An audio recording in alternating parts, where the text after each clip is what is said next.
سید و سردار بشیر و نذیر محمد و آل محمد علیہ السلام پر اس کا درود و سلام ہو اور وہ ہمیں محفوظ رکھے۔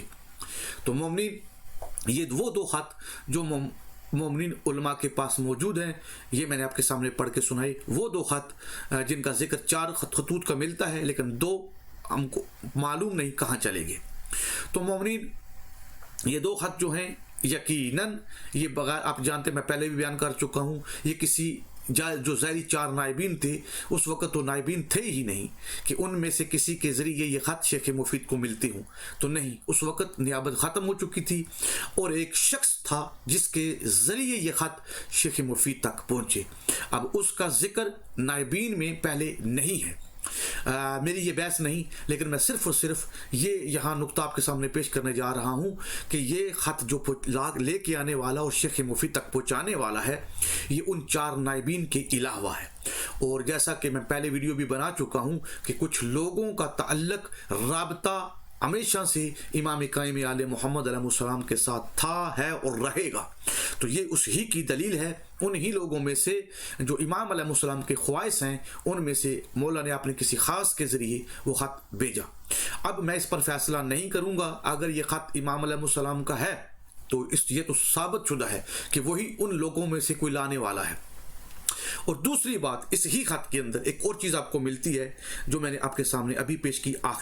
اختتام پر، وہ میں دوبارہ آپ کے سامنے پیش کر دیتا ہوں، اور تمام مومنین سے گزارش ہے، پہلے بھی ویڈیو لگائی ہوئی ہے، اس کو بھی حوالوں کے ساتھ، اس خط کو بھی اس حوالے کے ساتھ اٹیچ کر لینا، مزید میں اور جہاں جہاں پر بھی وہ حوالے ملتے جائیں گے ساتھ ساتھ وہ اس ایک فائل میں رکھ لیں، تاکہ کل آپ کو ضرورت پڑے تو وہ ایک ہی فولڈر سے وہ نکال کے، ایک ہی پیج سے وہ نکال کے وہ تمام حوالے آپ کسی کے سامنے پیش کر سکیں۔ تو یہاں امام علیہ السلام نے فرمایا، اگر ہمارے پیروکار، یہ بڑا ہی قابل غور بات ہے جو امام علیہ السلام خط کے ذریعے شیخ مفید کو کہہ رہے ہیں، اگر ہمارے پیروکار جنہیں خداوند عالم نے اطاعت کی توفیق دی ہے اور ہمارے لیے جن کے دلوں میں عقیدت موجود ہے، اگر اس عہد و پیمان کے پابند رہیں جو انہوں نے ہم سے کیا ہے، وہ ہمارے دیدار سے محروم نہیں رہیں گے، وہ ہمارے دیدار کی سعادت سے جلد بہریاب ہوں گے۔ یہ دیدار اور یہ زیارت معرفت کی بنا پر ہے۔ مومنین، جیسا کہ پہلے بھی بار یہ کہہ چکا ہوں کہ ائمہ معصومین علیہ السلام نے فرمایا، جو شخص بھی اپنے امام کی معرفت کے بغیر مر گیا وہ کفر اور جہالت کی موت مرا۔ تو یہاں پر بھی امام علیہ السلام نے اپنی زیارت کی جو شرط رکھی ہے وہ معرفت رکھی ہے، معرفت ہوگی تو مولا نے فرمایا، اور وہ عہد و پیمان جو کیے ہوئے ہیں ہمارے ساتھ ان کو پورا کرو گے تو میں وعدہ کرتا ہوں کہ تم میری زیارت کر لو گے۔ اب مولا نے یہ نہیں فرمایا کہ میں ظہور کر جاؤں گا، بلکہ مولا نے فرمایا معرفت پر میری زیارت ہے۔ تو مومنین، اس خط کے اندر 2 چیزیں سابقہ گفتگو کے ساتھ ریلیٹڈ ہیں، وہ بھی میں نے آپ کے سامنے نشان لگا دیا۔ ایک یہ کہ مولا نے زیارت کے لحاظ سے جو بات کی، ایک وہ خط لے کے آنے والا۔ تو مومنین، یہ ساری چیزیں جو ہیں یقیناً کتب کے اندر موجود ہیں، اور میں نے سابقہ ویڈیو کے اندر بات کی تھی کہ دیکھیں، شیخ مفید کے استاد ہیں شیخ صدوق۔ شیخ صدوق کا کوئی ایسا، جو بھی زندگی انہوں نے گزاری، کتابوں کے اندر ہم کو کوئی ایسا چیز نہیں ملتی کہ شیخ صدوق نے نائبین کے ساتھ کوئی رابطہ قائم کیا ہو، یا کہیں پر رابطہ ان کا ہوا ہو، یا امام علیہ السلام تک ان کا رابطہ ہوا ہو کسی خط کے ذریعے۔ جیسے ابھی یہ شیخ مفید کے خط خود دلیل ہے کہ وہ شاگرد ہو کے شیخ صدوق کے شیخ مفید، تو شیخ صدوق کے مفید کے ساتھ امام علیہ السلام کا رابطہ ہے، لیکن شیخ صدوق کا کتب کے اندر ہم کو نہیں ملتا۔ یہ جو ملا ہے یہ بھی کتب کے ذریعے ملا ہے، شیخ مفید کا رابطہ، یعنی کہ امام علیہ السلام نے 4 خط جو ہے شیخ مفید کو لکھے، 2 خط موجود ہیں اور 2 نہیں مل رہے۔ لیکن سابقہ جب ہم نے بات کی تھی تو میں نے یہی سوال اٹھایا تھا کہ شیخ مفید نے جب کہ 25 سال 2 نائبین کے دور میں گزارے، ان 25 سال میں کوئی ایسا مقام پر یہ نہیں ملتا کہ شیخ صدوق نے ان سے رابطہ قائم کیا ہو یا کچھ حدیثیں ایسی لی ہوں نائبین سے کہ وہ یقیناً امام علیہ السلام کی اگر طرف سے ہیں تو ان کے پاس تو بہت سی حدیثوں کا علم ہوگا، چلو کچھ حدیثوں کا علم شیخ صدوق ان نائبین سے لے لیتے، لیکن ہم کو نہیں ملا۔ اور اس کے علاوہ دوسرا ہم نے یہ کہا تھا کہ شاید خط کے ذریعے امام علیہ السلام کے ساتھ کوئی رابطہ کرنے کی کوشش کی ہو، جو نائبین کے ذریعے وہ خط امام علیہ السلام تک پہنچایا ہو، لیکن وہ بھی ہم کو نہیں ملتا۔ لیکن شیخ صدوق نے باقی لوگوں کے خطوط جو ہیں، جن لوگوں کا امام علیہ السلام کے ساتھ رابطہ تھا نائبین کے ذریعے وہ بھی یا نائبین سے ہٹ کے، وہ تمام خط تو اپنی کتابوں کے اندر لکھے، لیکن یہ کوشش کیوں نہ کی کہ میں بھی جس طرح لوگوں کے خط لکھ رہا ہوں اور لوگوں نے امام علیہ السلام سے رابطہ قائم کیا ہے یا نائبین سے قائم کیا ہے، تو میں بھی کوئی خط لکھ کے امام علیہ السلام سے اس سوال کا جواب لے لوں۔ تو ہم کو مومنین ایسی کوئی بات کتب کے اندر نہیں ملی، اور میں نے جو آپ کے سامنے پیش کیا یہ شیخ مفید جو ہیں یہ شیخ صدوق کے شاگرد ہیں، اور ان کا رابطہ ثابت ہے کہ امام علیہ السلام کے ساتھ ہوا، اور اس کے بارے میں نے پہلے بھی آپ کے سامنے عرض کر دیا، 2 نہیں 4 خط جو علماء نے اپنی کتب کے اندر لکھا ہے کہ شیخ مفید کے نام 4 خط آئے تھے، 2 ہمارے پاس موجود ہیں اور 2 ہمارے پاس اس وقت نہیں ہیں۔ تو مومنین بات کرنے کا مقصد یہ ہے، میں نے سابقہ بھی گفتگو کے اندر یہ بات کی تھی کہ ہم نے حقائق کو تلاش کرنا ہے، کیونکہ یہاں میں جتنی باتیں کر رہا ہوں میں کسی کو منوانے کے لیے نہیں، میں تو صرف اور صرف اس لیے یہ باتیں آپ کے سامنے پیش کر رہا ہوں کہ ہم تحقیق کریں کہ 2 گروہ بنے ہوئے ہیں، ایک اصولیوں کا گروہ ہے، ایک اخباریوں کا گروہ ہے۔ کچھ خطوط کو اصولی کہتا ہے کہ میں مانتا ہوں، اخباری کہتا ہے کہ میں نہیں مانتا، کچھ خطوط کو اخباری کہتا ہے میں مانتا ہوں، اصولی کہتا ہے میں نہیں مانتا، ٹھیک ہے۔ اور پھر تیسرا گروہ جو ہے اصولیوں کے اندر میں سے، یعنی کہ وہ ظاہری طور پر تو اصولی ہی ہے، لیکن وہ کہتا ہے کہ میں بعد از غیبت کبریٰ کسی شخص کی بات کو جو کہے میں امام علیہ السلام سے رابطہ ہوا میں مانتے ہی نہیں۔ تو یہ اصولیوں میں سے نکلا ہوا ایک گروہ ہے، ٹھیک ہے، جو یہ کہتا ہے۔ صاحب کا کچھ یقیناً آپ کو معلوم ہوگا، جب میں نے ویڈیو لگائی تھی شیخ صدوق والی تو کچھ لوگوں نے آ کے مجھ پر جو ہے بڑے الزام لگائے اور بہت کچھ عجیب باتیں کی۔ تو ان میں سے ایک شخص تھا پشاور کا جس کا نام ثاقب علی تھا، جو پیش نماز تھا وہاں پر پشاور کی مسجد میں، ثاقب علی اس کا نام ہے۔ تو اس نے یقیناً وہ ساری باتیں، اس کی آڈیو میسج بھی تھے، اس کے علاوہ تحریری نوٹس بھی تھے، اس نے فون پر بھی مجھے کال بھی کی، تو کال کر کے اس نے میرے ساتھ بات بھی کی۔ تو بات کرنے کا مقصد یہ ہے مومنین کہ وہ جو چیزیں تھیں، یعنی کہ اصولیوں کے اندر سے ہی یہ گروہ بھی ایک نکلا ہے جو کہتا ہے کہ ہم مانتے ہی نہیں، یعنی کہ شیخ صدوق کہو، شیخ مفید کے خطوط ہوں یا اس کے علاوہ غیبت کبریٰ کے علاوہ، غیبت کبریٰ میں اگر کوئی شخص کہے کہ میرا رابطہ ہوا، ہم اس کو بھی نہیں مانتے اور نہ ہی کسی خط کو مانتے ہیں جو غیبت کبریٰ کے اندر ہے۔ تو مومنین یہ ساری باتیں کرنے کا مقصد یہ ہے کہ یہ اب 3 گروہ ہو گئے ہیں، یعنی کہ ایک طرف اصولیوں میں سے پھر ایک اور گروہ، ایک طرف اخباری، ٹھیک ہے۔ وہ کہتے ہیں کہ اس کی میں نے مثال آپ کو پہلے پیش کر چکا ہوں، اسحاق بن یعقوب کولینی والی توقی جو ہے وہ کہتے ہیں کہ اس کے اندر جو ہے اصولی کہتے ہیں کہ تعریف ہوئی ہے، اور اخباری کہتے ہیں کہ جو علی بن سامری والی توقی ہے اس کے اندر تعریف ہوئی ہے، جہاں مولانا لکھا گیا ہے کہ میری غیبت کے دور میں کوئی ملاقات نہیں کر سکتا، جو کہے وہ جھوٹا ہے۔ تو وہ کہتے ہیں کہ یہ تعریف ہوئی ہے، کیوں کہ اصولی خود اس بات کے گواہ ہیں اور وہ ایک قائل ہیں کہ امام علیہ السلام سے ملاقات ہو سکتی ہے۔ تو جب ملاقات ہو سکتی ہے تو پھر یقیناً یہ کسی نے تعریف کر کے توقی کے امام علیہ السلام کے ساتھ منسوب کر دی ہے۔ اگر حقیقتاً امام علیہ السلام کی طرف سے توقی ہوتی تو پھر کسی کی ملاقات ہو ہی نہ سکتی، لہٰذا ملاقات ثابت ہے تو ثابت یہی ہوتا ہے، اخباریوں کا یہ دعویٰ ہے کہ لہٰذا پھر یہاں جو ہے کہ یہ تعریف ہوئی ہے۔ خیر یہ صاحب کا ساری باتیں آپ کے سامنے میں نے پیش کر دی تھی، مزید اس پر بات کرنا مقصد نہیں ہے۔ تو مومنین بات کرنے کا مقصد یہ ہے کہ یہ ساری چیزیں جو میں آپ کے سامنے پیش کر رہا ہوں، ہم سب کا حق بنتا ہے ان تمام چیزوں کو لے کے اور جو صاحبان علم ہیں ان کے سامنے پیش کریں اور ان سے حقائق کی تلاش کی